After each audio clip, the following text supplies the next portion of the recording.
Ajde ovako, se zoveš Anđela, ima jedna pesma. Anđela. Kako? Anđela. Čekaj bre malo. Ne znam kako da najavim moju gošću. Da li je to Angela iz Makedonije ili je to Sandra? Nisam ja. Anđela.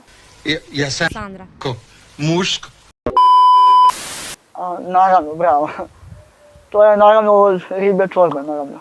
Pa može? Njega najviše volim. Ovako. Pogledaj dom svoje Anđele.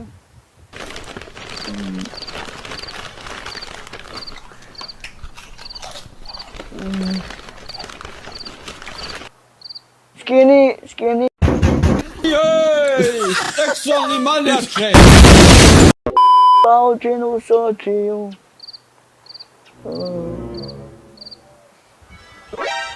Svoje Anđele. Skini paučinu s očiju. Vidite smiješne i bolesne. Vidite smiješne i bolesne.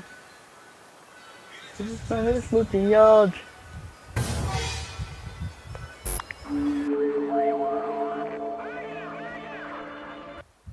Vidite stado Anđele. Vidite bosjaci.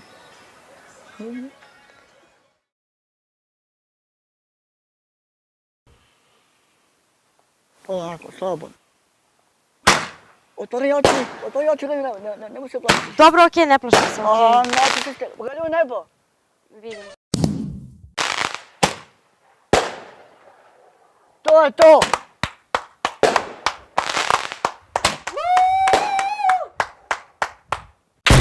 To je ono!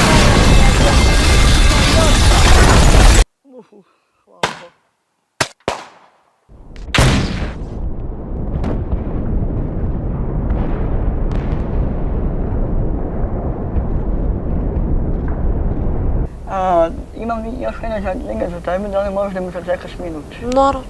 Zatvori oči, ruke na lice, naravno, slobodno. Naravno. I gledaj tamo kako uči. Hvala. Želiš da se udaš za mene? Naravno. Okreni se, otvori oči. Slobodno. Hvala. Želiš da se udaš za mene? Ne. Ne. Te ću ti još dva puta. Želiš da se udaš za mene? Ne. Da li želiš ili ne?